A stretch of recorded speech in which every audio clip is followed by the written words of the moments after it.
Okay, good morning and welcome back to the channel. So this video is one of those that definitely wasn't planned, but it's going to be a bit of a project, so I may as well show you what we've got to do. So we've been here about 5 weeks now. We obviously been very busy training and work. The weather's been atrocious, so we haven't really been outside very much, but driving backs and forwards, we have noticed a bit of a depression in the driveway, and it's one of those you think it wasn't there before, but maybe it was, but you didn't really notice it. But it seems to be getting gradually worse and worse. So about 2 weeks ago, I went and had a look at it, and it, put my foot on it, and it was very spongy, felt very soft, and I just assumed that maybe the ground underneath it had washed away a bit, or maybe there's an old drain or something. But so didn't really think any more of it, but we've been driving around it rather than driving over it, because to this point we have actually been driving over it. And this week we noticed that there's actually a hole there, so I've been down to have a look, and it is quite shocking to see what is underneath it. So I'll take you now to have a look and see if we can work out what to do with it. Okay, so walking down the drive, and I think you can see down the bottom there, like I said, this depression kind of got bigger and bigger, and all of a sudden this hole opened up. I'm not sure how much you can see in here. Let's see if I can get you in there. There's actually a gaping big hole, and it is an actual old well by the looks of it. I think you can see some timber and bits and pieces. And up until this last week, we've been driving over this. I didn't really think much of it. It was just a bit of a depression. So yeah, it's a bit worrying. So we got in contact with the people we bought the house from, and he said, yeah, there's an old well there that his dad used to basically pump the water from the house. Years ago, there wasn't mains water here, and this well used to provide water to the house. And in that barn there used to be a header tank for the house. So they used to pump the water up from here and then into the header tank for the house. But when they've sorted the water pressure out up here, they obviously capped this off, but it looks like they've capped it off with wooden sleepers and just tarmacked over the top of it. And obviously over the years it's rotted, and probably never used to have quite as much traffic as we used here. We've had all sorts over this. I mean, we had a 7.5 ton tail lift lorry while we were moving, and that's been over this, so that probably didn't help. But we are going to have to sort this out. So the first job will be to dig this out and measure it. One of the things I'm grateful for is the fact that it looks like a concrete sides to it. I was kind of expecting a brick side when he said well, but they do look like proper concrete sides, so hopefully we can get a cap for it.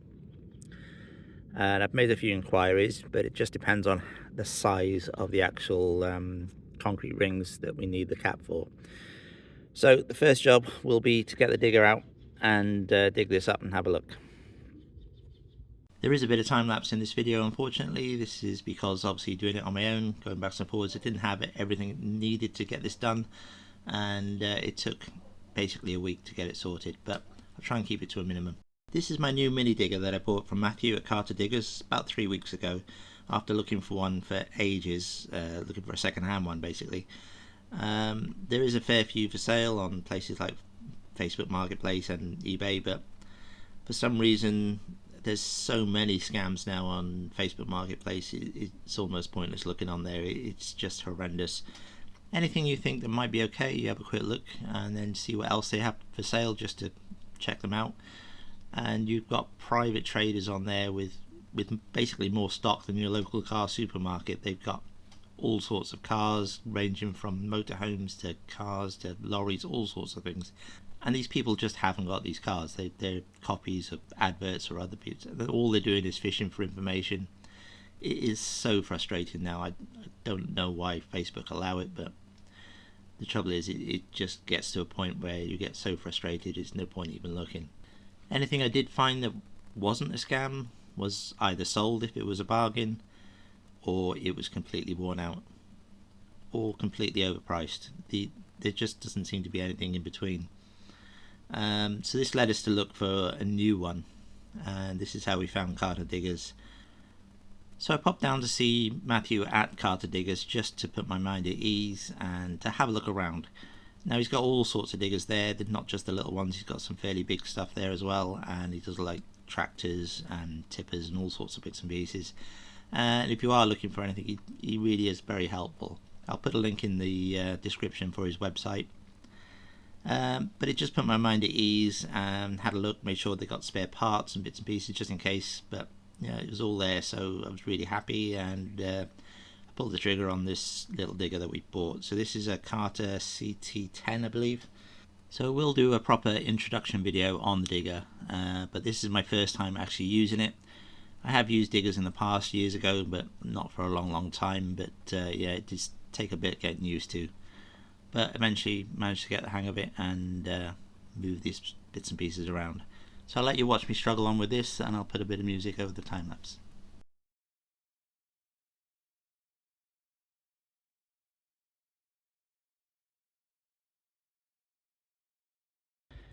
Okay, so I've done a bit of cleanup by hand now, just to tidy up the edges, but this is what we got. And obviously you can see it's quite big, quite deep. So no idea how deep it is, but yeah, there's obviously quite a lot of water in there. And I'm assuming that this pipe is redundant because we are on mains water, and I don't think it's coming up through here. But the size is 1100 mil, which is great news because, so I phoned up last night about a concrete cap which they do with a manhole cover, and a 1200 one wasn't too bad price wise, and the guy was explaining on the phone that's because it's a fairly standard size. They do a 1350, which even though it's only 150 mil more, works out at nearly twice the price. So from that point of view, really lucky. I can't imagine that a 1100 is going to be any cheaper, but realistically 1200 is what we need to cover that. So that's good news, and I need to get on and order that now, just because I can't leave this gaping hole for too long. So what I'm going to do now is probably cover it up with a couple of pallets, and just so that nobody falls in it or we don't drive over it, and we'll have to wait for the cap to come. So that'll be the next bit.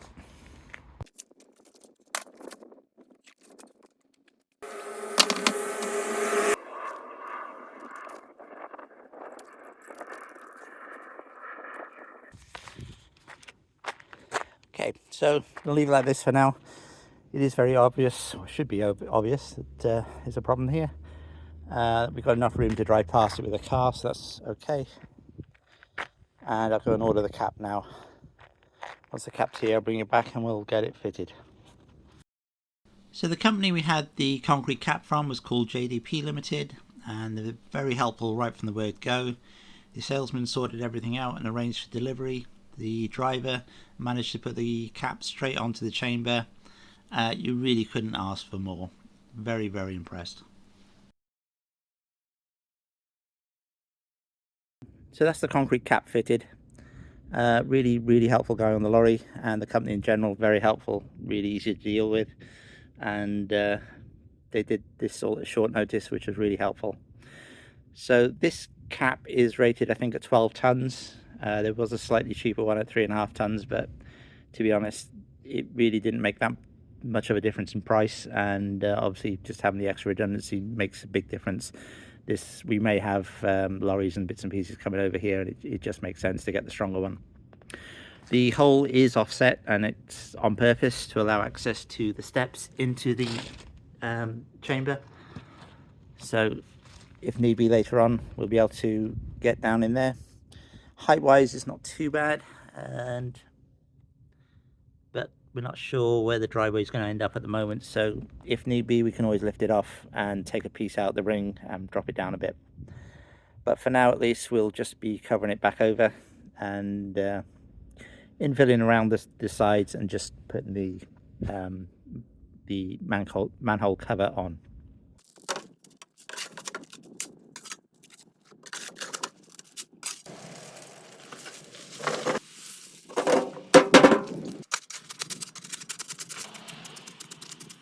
Okay, so what I did there was just mix up 3 ready mixed bags of concrete and put them every third around this just to hold it in place.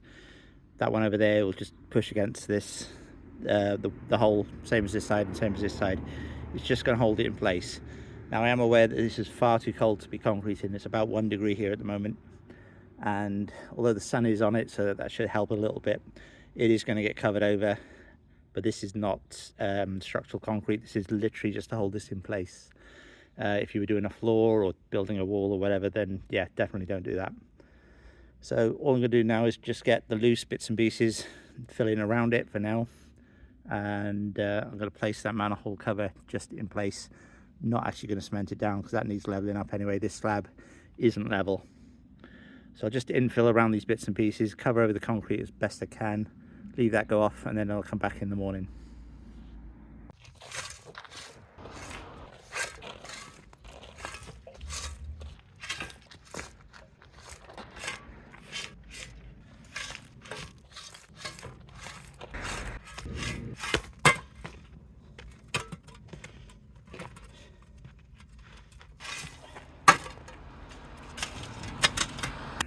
Okay, so that's all filled in now. Cover the concrete over so it doesn't freeze, and filled in the gaps just to hold it into place until the concrete goes off, and then it should be solid.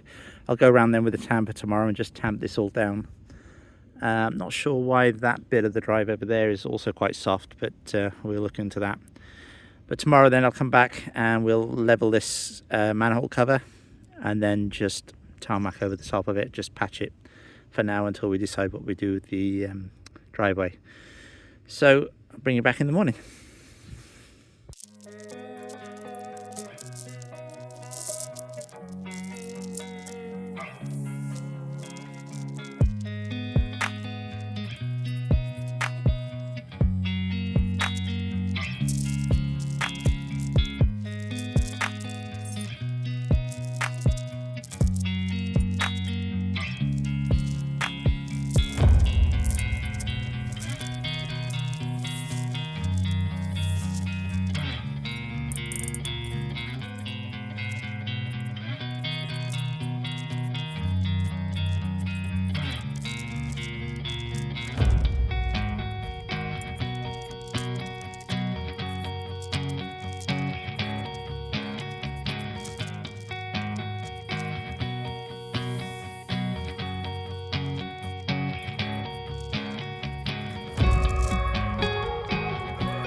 Days later, because it actually snowed the following day, so couldn't get on and do anything, and I don't think it did this cement any good, but it's solid enough for now.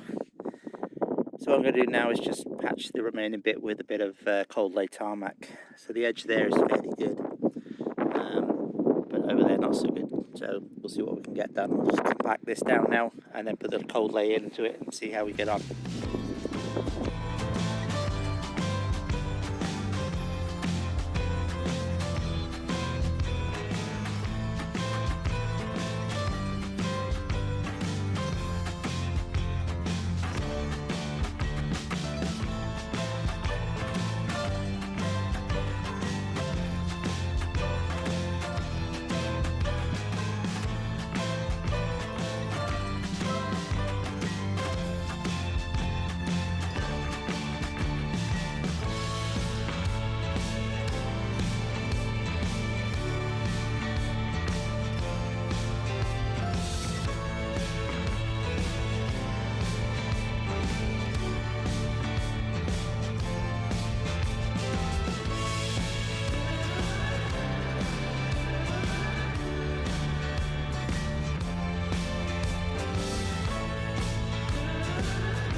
Okay, so this is how far we got after 6 bags of cold laid tarmac. Obviously, I've never done this before, so don't take this as a how-to video, but I bought 3 bags a few days ago and they've been in the house. The first 3 bags you saw go down, they went down quite easily. You could see it moving around a lot more. Obviously it was short, so I went and grabbed another 3 bags locally yesterday, which is why they're a different type. And they were stored outside, so were very, very cold. So I left them in the house overnight by the radiator, but they just didn't warm up enough. And you could see how hard they were to move around. Also, they were twice the price of the ones I got in B&Q the other day. So we have to go back to B&Q, grab another 3 bags to finish this off.